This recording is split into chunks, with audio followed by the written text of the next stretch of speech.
कह रही लाली?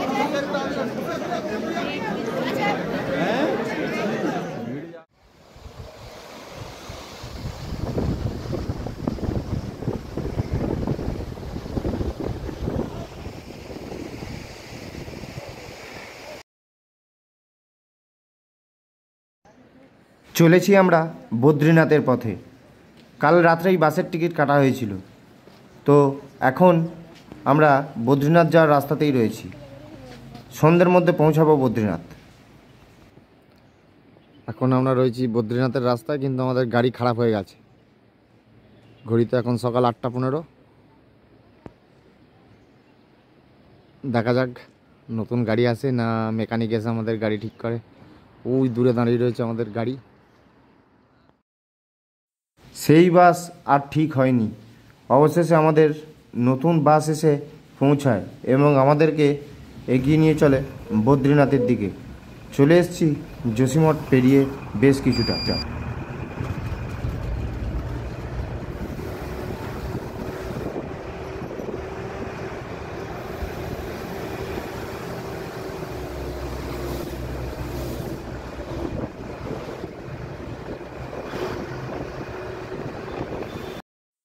এখানের রাস্তা যেমনই ভয়ঙ্কর তেমনই সুন্দর।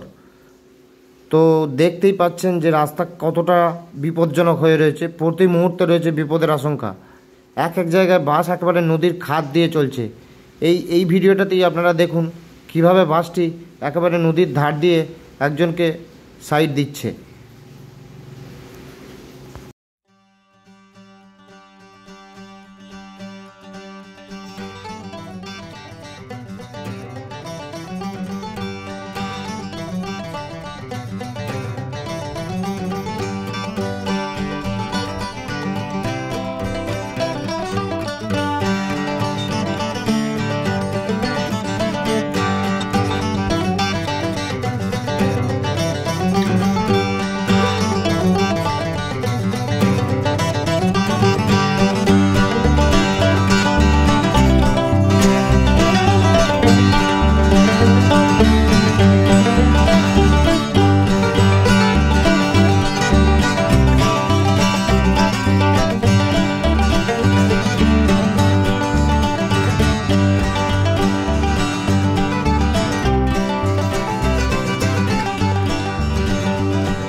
সকালে বেরিয়ে সারাদিন জার্নি করে সন্ধে এসে পৌঁছালাম আমরা বদ্রীনাথ। চলে এসেছি একেবারে মন্দিরের সামনে। সন্ধে অপূর্ব আলোর সাজে মন্দিরকে দেখতে অপূর্ব সুন্দর লাগছে।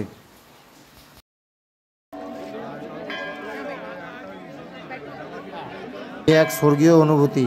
এই অনুভূতি মুখে বলে প্রকাশ করা সম্ভব নয়। মন্দিরের সামনে দাঁড়িয়েই এই অনুভূতি আসবে।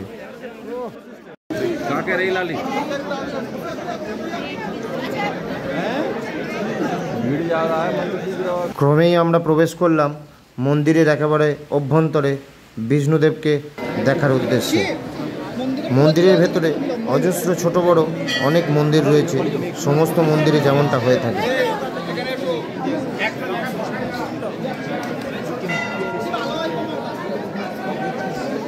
Somebody have to come. Thank you guys. Nice to meet you guys. নতুন জামা পেলে চলো যাইব নাকি প্রদীপ? ফেরার সময়, হ্যাঁ ঘন্টা ফেরার সময় দরকার। ফেরার সময় দরকার তাহলে কাজও হয়ে যাবে অনেক। জয় বদ্রীনাথ, জয়।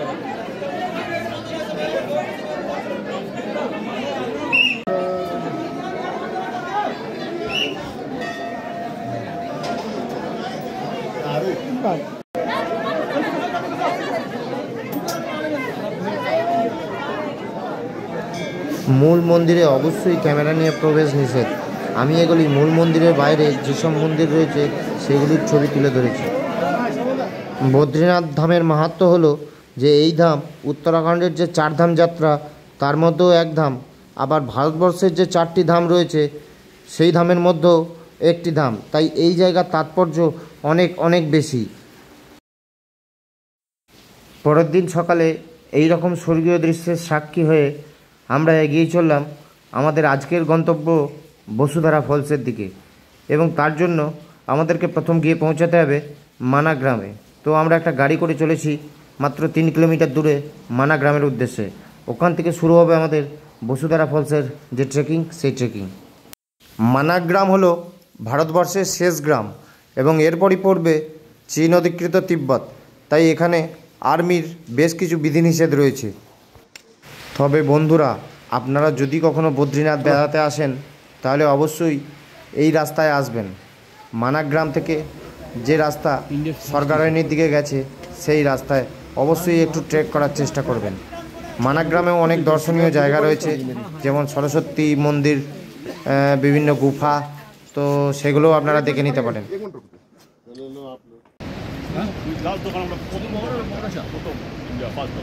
পকোড়া না স্যান্ডউইচ?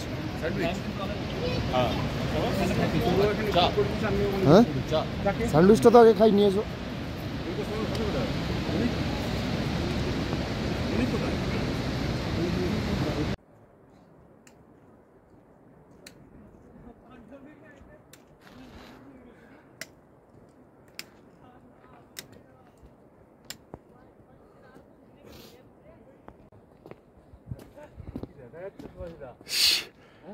আরে ভাই, স্বর্গের রাস্তা এটা। সে মালটা তো বানা ইংলিশে ভাটাচ্ছে।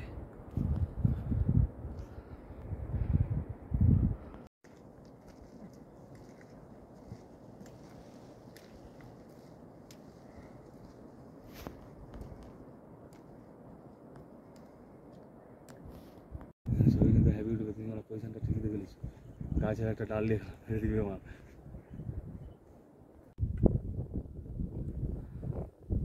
প্রকৃতি এখানে যেমন রুক্ষ, ঠিক তেমনই ভয়ঙ্কর এবং তেমনই সুন্দর, এবং তার সঙ্গে তেমনই ঠান্ডা রয়েছে এই মুহূর্তে এখানে।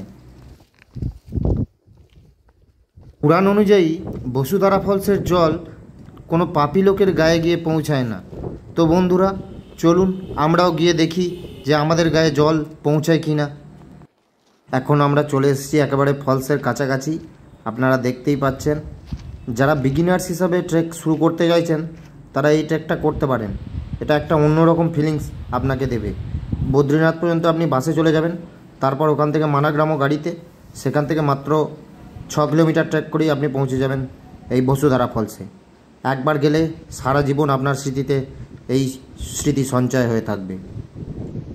বসুধারা ফলস হয়ে ক্রমশই এই রাস্তা এগিয়ে যাচ্ছে শতপন্থের দিকে, এবং তারপরে স্বর্গারোহণে পৌঁছে যাচ্ছে এই রাস্তা। এখানে ঠান্ডা প্রচণ্ড, এবং কিছুটা দূরেই শুরু হচ্ছে মোরেঞ্জন। এতটাই ঠান্ডা, বসুধারা ফলসের জল নিচে পড়ে পুরো বরফে পরিণত হয়ে যাচ্ছে। যাত্রাপথে তোলা কিছু ছবি আপনাদের সাথে শেয়ার করলাম। চ্যানেলটি ভালো লাগলে অবশ্যই চ্যানেলটিকে সাবস্ক্রাইব করবেন এবং অবশ্যই লাইক বোতাম টিপে আমার পাশে থাকবেন। ধন্যবাদ। ভিডিও কেমন হলো কমেন্টের মাধ্যমে অবশ্যই তা জানাতে ভুলবেন না।